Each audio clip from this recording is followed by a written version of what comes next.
unfair to call parliament, members have arrived in the chambers, then you abruptly cancel the sitting.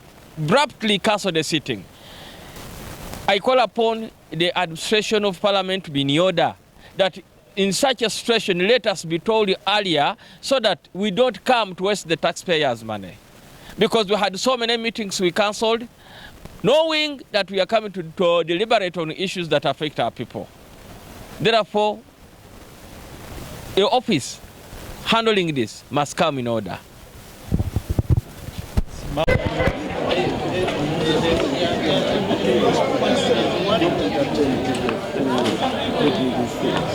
We push them out.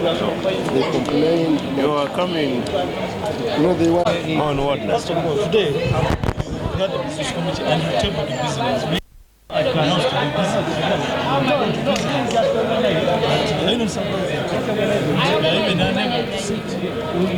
to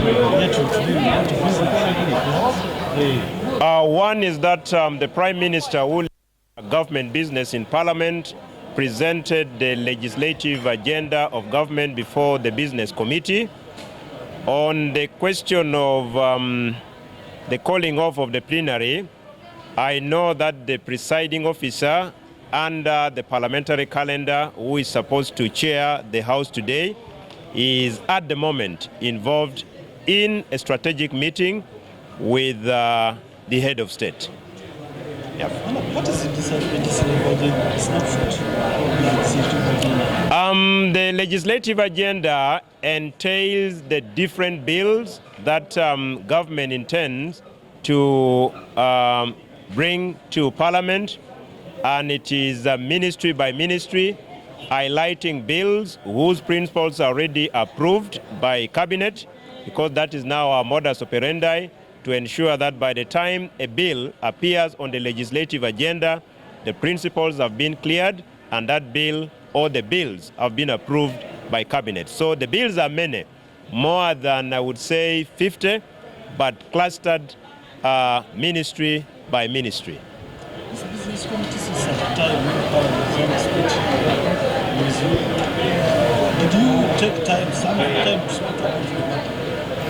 The business committee sits to determine the businesses that government has for the session of Parliament, including approving the calendar of Parliament.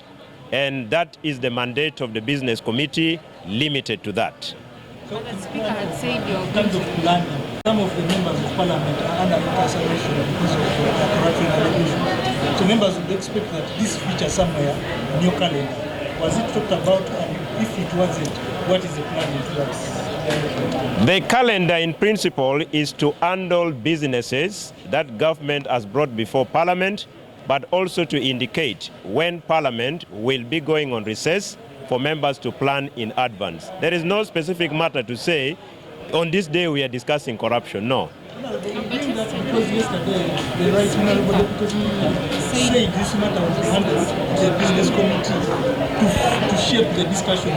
To the best of my recollection, you recall that the presiding officer directed 2 committees to bring an information paper stating the facts on what was raised yesterday. That is what I can recollect.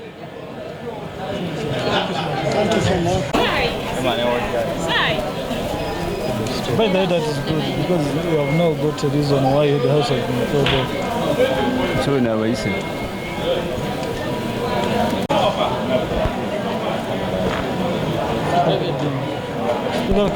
Tekimpisiza bulungi n'akamu.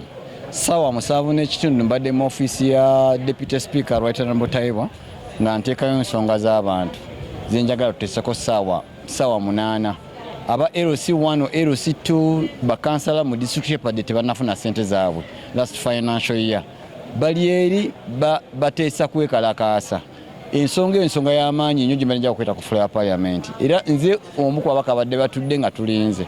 Kimpeddeko olabye ebbaluwa ng'egamba mbu tewajja kubaawo lutuula.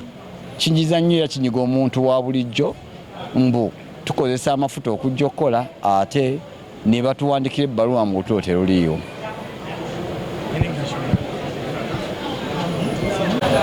It's so unfortunate that we are not having plenary today. By 1:30 I was in the Deputy Speaker's office, Right Honorable Taiwa's office, lodging in a matter of national importance. In Pade District, LC1, LC2 sub-county councillors have not been paid their ex gratia, and they are threatening violence in the district. These are issues that I wanted the House to capture, and we call the Minister of Local Government and Finance in order to make sure these people are paid. But now I'm looking all aloft. I don't know what to do with people's suggestion until the 30th. We have written to the local, to the Minister of Local Government, Minister of Finance. We still wait for their adhere to our cry, so that people's voices could be heard. Parliament is a place where people's voices is heard. When adjournment goes on like this, it leaves us in an embarrassing situation. Hope they recall the House as soon as possible. As honorable members, were you informed of the reason for it? No reason was given for adjournment. We were only informed that House has been adjourned until 30th of July. That was all we were given. In Yaramatin, we're being at Mimokochek. We are working Pero Mati, Duloma Papa, and Ipade district, K. Winnie Log Matio Kono. We come at Chil, we come at Rio, Ki councillors, Miss Sub County, Foot Peguno, Chilgewe, Yaramatin, Malok, in Inatia, Kilone, Chilone, Iflome Parliament, board speaker. Chair Biro Kinuchumati, board speaker. No Mokani Loki, Anabukero, a parliament, Yaramatin, Madon, a parliament, doc, one Nana Waragama Kicho, any parliament, Dai, Kikobo, Bidunewe in the Piradek. Kodi Jimmy Koti Matiate Memaki Laron Yamabiri Parliament, as and when Madano Miron, Tiabalu Tichwa, Malua Kwagitiki Koro, Nigan Gimiro Duango Winye, Ento Duangi Winye Parliament again. Legunian and Speaker Magitia Telua, Gunian Kin Magitio Repair and your work to Utine, work Bene, Gunong Coin, Magimiro, Gunong.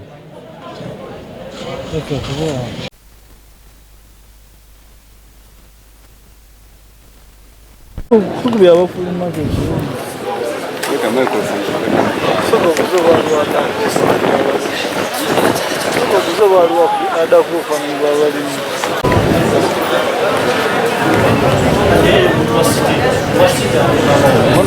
Mkono jenda okuwera bayi.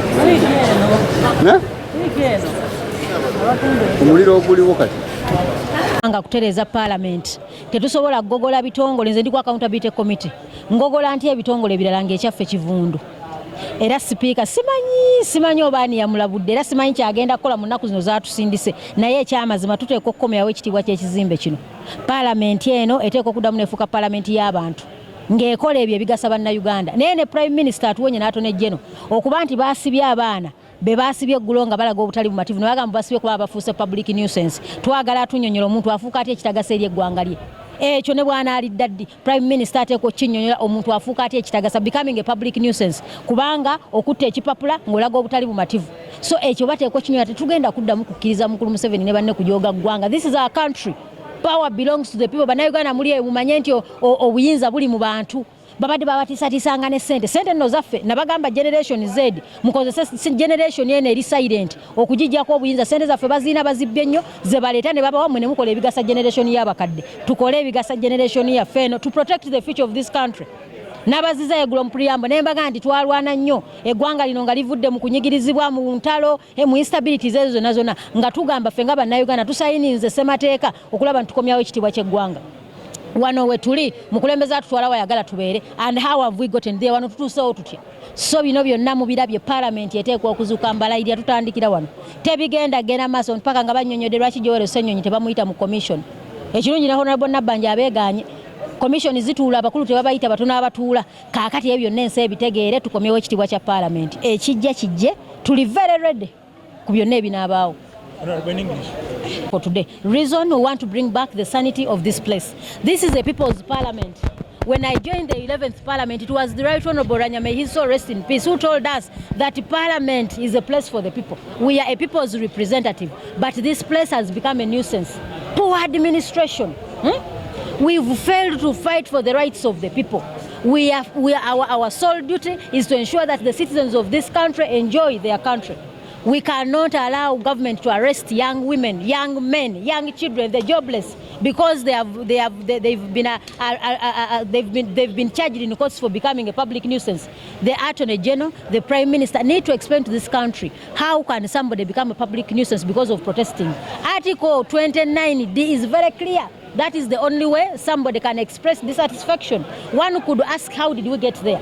All of you saw parliamentary exhibitions. Why didn't we come out to explain to the people what their cries were? We decided to keep quiet, suffocate them, they'll look for information. So instead of suffocating the people, let us give them space. This parliament, we must bring sanity back to this place.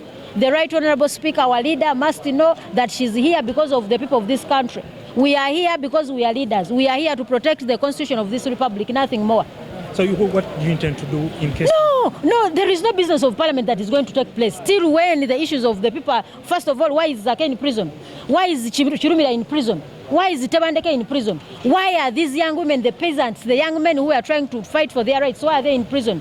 Before that question is answered, the Prime Minister and the Attorney General, that house will not take place. From where you sit, what were the reasons for adjourning house today? No, because they saw that they could not handle. The cries of the members of parliament were quite many. They could not hold that house. What you saw yesterday was just the beginning. Today, it was real fire. It is real fire. Issues of the people, sanity to this parliament. It is said that during the business committee meeting, the government chief went hard on chairpersons and vice chairpersons. Definitely. On the vice chairpersons, the deputy the chairpersons themselves, but even on the speaker himself, the office of the speaker. Even the Prime Minister went hard on the speaker, because commission meetings are held without calling the members. The leader of opposition, ever since he became a leader, Right Honorable Senyo Nyirop, he has never been called in a single committee of the commission. But we passed the budget of parliament. Who passed it? We want to know. The Prime Minister herself claims she's not called for meetings. Even you heard when they were passing the awards, the service awards, the Prime Minister was not part. 4 people sat and awarded themselves for serving Obahu. I don't know, but they served well and awarded themselves. So we are here not fighting persons, but we are fighting for the dignity of this country. This is an arm of government where people have hope. If Parliament doesn't give hope to people, who else will? So we are not here for individuals, we are here for the sanity of this institution, and we are ready for anything. Very ready. Recess keeps happening, holidays keep coming. This is not recess, this is intentional, because the Speaker and the team were not ready to answer the questions of the members of Parliament. And this, for them, it has worked for today, but they must come prepared to answer the questions that members of Parliament will raise. Fallback position in case they keep adjourning? Which fallback position? They must, can you adjourn forever? The Parliament must sit. Can you adjourn forever? Then that means that the legislature has been closed. Does the Speaker and the Deputy have a right to close the legislature? No. We are an arm of government. If they refuse to call meetings, we shall force them to call them. We shall collect signatures and force them to call Parliament, if it calls for that. Okay, thank you so much. Kitalo nnyo, kitalo ddala, kibi nnyo, kibi ddala. Omupiira gubatuddemu era omusajja yayimba pulezidenti wange nti batudde ku time bomb, kubanga twetegese okuwaayo ensonga zaffe eri parliament, ate era babagiyimiriza ffe twalondebwa kuteeseza bantu. Naye kati tetufunye mukisa jjuka tuba twakava mu recess bakatukomyawo, ate kati bagaddewo. Naye twagala kubagamba nti bate abaana abatalina musango, n'ekyokubiri babaka bannaffe babate. Bwe kiba kibalemye batuwe obuyinza ffe tukwate eggwanga, kubanga laba kati ababaka bonna bagenda bweru, bagenda bafuluma parliament. Kino kiswaza nnyo era kiragira ddala nti gavumenti eri mu panic. Batuddize abantu baffe, ababaka baffe be bakutte, n'abaana abatalina musango babate, wabula ba addressing ensonga za corruption. Gwe kikuyisiza kitya abadde zitegese ine ensonga zo? Kimpisiza bubi nnyo olw'ensonga nina n'ebizibu mu constituency eby'eviction, era mbadde ndeese na ku floor ya parliament, era nga nakedde wa speaker na approving nti nze agenda okusookawo okuwa ensonga zange, kubanga nina abantu abasuka mu 8 abagenda okubeera evicted mu bintu ebitaliimu, ebintu bya kyenyeje, okubabbako ettaka lyabwe. Y'ensonga ebadde sinze okundeeta olunaku olwaleero, naye kati sifunye mukisa. Kibi nnyo, kibi ddala. Bulijjo tetukola mawulire tugalanise leero. Wacha wewe, wacha.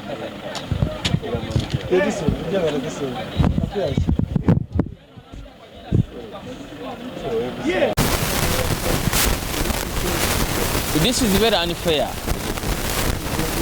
This is nze ng'omubaka wa parliament w'e Busia tekinsanyusiza in the parliament kubagiise order paper yafulumye bendera weeri eraga nti tugenda kutuula leero ekidene kikuba ne tuyingira mu parliament ne basazaamu ku parliament omulundi gumu kyetuyitira abakulira ku parliament office ey'omukulu Kiraaka ebuulire nga ababaka nga entuula tegenda kubeerawo ng'obudde bukyali kuba abantu bangi basazizaamu programu zaabwe ennyingi abamu bavuze okuva mu constituency nga bajja kutuula leero ate buli lunaku lwe tutajja oba lunaku lwe tujja ne tuddayo nga tetutudde tuba twonoona ssente y'omuyuku w'omusolo mu kiseera kino nti nga gavumenti eyagala ssente ennyo ez'okuyamba abantu baffe okudusa ku services kino nze ndaba tebasaanidde bakiddemu nate omulundi omulala oba kitobyola eddembe ly'omubaka ng'omuntu